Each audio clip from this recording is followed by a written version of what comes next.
நாம் இன்னைக்கு பார்க்க போறது ஒரு சாதாரண புராண கதை கிடையாதுங்க. இது அசைக்க முடியாத நம்பிக்கைக்கும் ஆணவத்தோட உச்சத்துக்கும் நடுவுல நடந்த ஒரு பயங்கரமான போராட்டத்தோட கதை.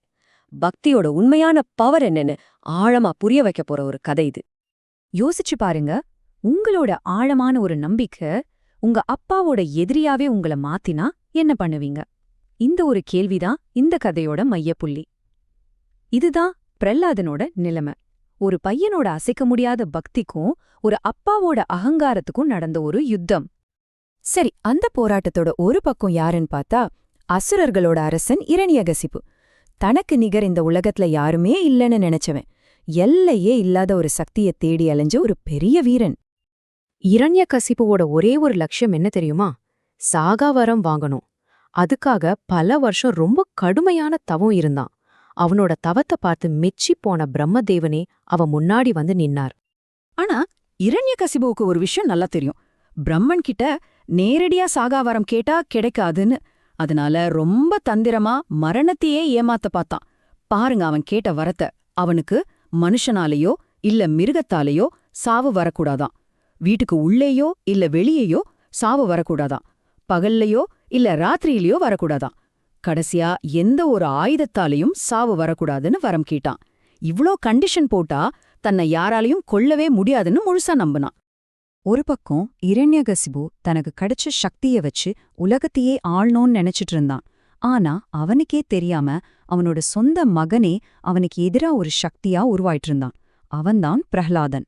ஆச்சரியம் என்னன்னா, அவனோட பக்தி அவன் பிறக்கறதுக்கு முன்னாடியே ஆரம்பிச்சிடுச்சு. எப்படின்னு கேக்குறீங்களா? பிரஹ்லாதன் அம்மா வயித்துல இருக்கும்போதே நாரத முனிவரோட தெய்வீகமான போதனைகள் எல்லாம் கேட்டிருக்கான். கடவுளோட கதைகளும் புகழும் அவன் ரத்தத்திலே ஊறி போச்சு. இதுதான் பின்னாடி அவனோட அசைக்க முடியாத அந்த நம்பிக்கைக்கான அஸ்திவாரமா அமைஞ்சது. பல வருஷங்கள் ஓடிப்போச்சு. இரண்யகசிபு தன்னோட தவத்தையெல்லாம் முடிச்சுட்டு திரும்பி வர்றான். ஆனா அங்க அவன் பார்த்த ஒரு காட்சி அவனை அப்படியே உலுக்கி போட்டுடுச்சு.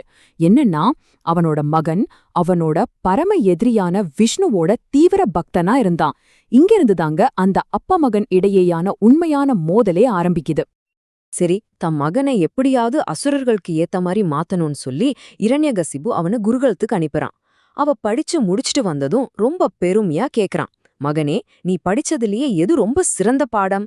அவன் மனசுல ஏதோ ராஜதந்திரத்தை பத்தி சொல்லுவான்னு ஒரு நினைப்பு. ஆனா பிரஹ்லாதன் சொன்ன பதில்தான் நாம இன்னைக்கு பார்க்க போற அந்த விளக்கத்தோட மையக் கருத்து. அவன் அப்பா கேட்ட அந்த கேள்விக்கு பிரஹ்லாதன் பக்தி அப்படின்னா என்னன்னு 9 வழிகள்ல விளக்குறான். இததான் நவவித பக்தி அப்படின்னு சொல்றாங்க. ஸ்ரீமத் பாகவதத்தோட ரொம்ப முக்கியமான போதனைகள்ல ஒன்னு இது. சரி, அந்த 9 வழிகள் என்னென்னு இப்ப நாம பார்க்கலாம். இதுதாங்க அந்த புகழ்பெற்ற ஸ்லோகம்.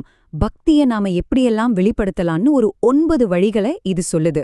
வாங்க, இப்போ இதோட ஒவ்வொரு பகுதியையும் அதுக்குள்ள இருக்கிற ஆழமான அர்த்தத்தையும் விரிவா பார்க்கலாம். முதலாவது ஸ்ரவணம். ஸ்ரவணம்னா என்ன? ரொம்ப சிம்பிள், கேட்டல். அதாவது இறைவனோட தெய்வீகமான கதைகளையும் அவரோட பெருமைகளையும் காது கொடுத்து கேட்கறது. இதுதான் பக்தியோட முதல் படி. சரி, 2வது வழி என்னன்னா கீர்த்தனம். அதாவது நம்ம கேட்ட அந்த இறைவனோட புகழையும் அவரோட புனிதமான பெயர்களையும் வாய் விட்டு பாடுறது இல்லனா உச்சரிக்கிறது. இது கேட்டலுக்கு அடுத்த நிலை. அடுத்தது தாஸ்யம். தாஸ்யம்னா சேவ மனப்பான்மை. அதாவது நம்மள நாமளே கடவுளோட ஒரு சேவகனா, ஒரு அடிமையா நினைச்சுக்கிறது. இதுக்கு ஒரு கிளாசிக் உதாரணம் சொல்லணும்னா ராமன் மேல ஹனுமனுக்கு இருந்த பக்திய சொல்லலாம். அதுதான் தாஸ்ய பக்தி. இப்படியே பக்தியோட ஒவ்வொரு படியா கடந்து கடைசியா 9வது நிலை. அதுதான் ஆத்ம நிவேதனம். இதுதான் பக்தியோட உச்சம்னு சொல்லலாம். அப்படின்னா என்னன்னா, நான் என்னோடதுங்கிற அந்த எண்ணத்தையே முழுசா விட்டுட்டு நம்மள முழுமையா கடவுள்கிட்ட ஒப்படைக்கிறது. இதுக்கு பேர்தான் முழுமையான சரணாகதி. பக்தியோட இவ்வளவு ஆழமான ஒரு விளக்கத்தை எல்லாம் இரண்யகசிபுவால புரிஞ்சிக்கவே முடியல.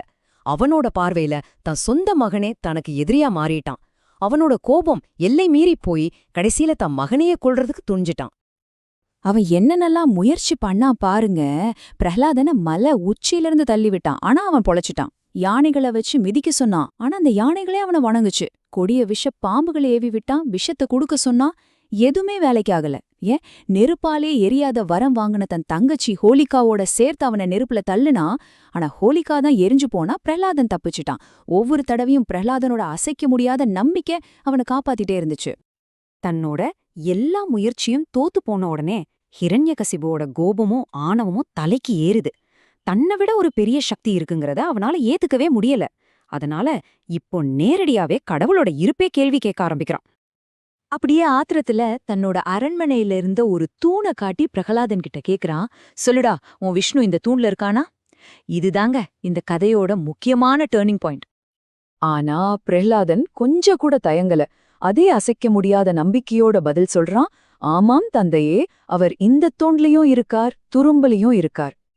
இத கேட்டதும் இரண்யகசிபு ஏளனமா சிரிக்கிறான்.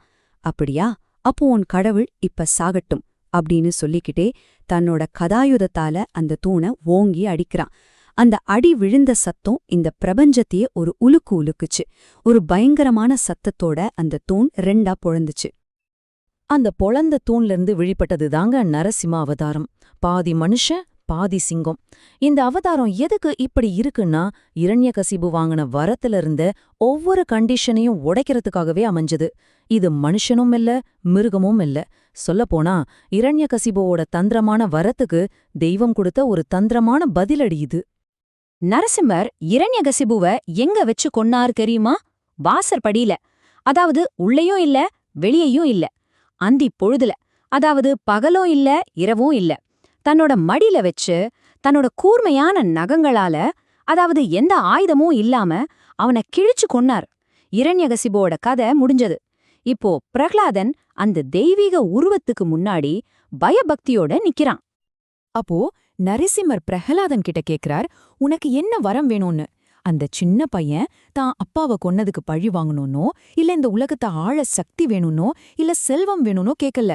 அவன் கேட்டது ஒரே ஒரு விஷயம்தான், கடவுளே, என் மனசுல உன் மேல பக்தி வைக்கிறத தவிர வேற எந்த ஒரு ஆசையும் வராம பாத்துக்கோ. இதுதாங்க தூய்மையான பக்தியோட அடையாளம். இந்த கதையோட மொத்த சாராம்சமும் இதுதான். இந்த கதை நம்ம எல்லார்கிட்டயும் ஒரு முக்கியமான கேள்வியோட முடியுது. பிரகலாதன் நினைச்சிருந்தா அவனுக்கு இந்த உலகத்துல என்ன வேணும்னாலும் கிடைச்சிருக்கும். ஆனா அவன் கேட்டது நிலையான, தூய்மையான பக்திய மட்டும்தான். இப்ப யோசிச்சு பாருங்க, உங்களுக்கு அப்படி ஒரு வாய்ப்பு கிடைச்சா நீங்க என்ன கேப்பீங்க? அழிஞ்சு போற ஒரு பொருளையா, இல்ல எப்பவுமே நிலைச்சு நிக்கிற ஒன்றையா?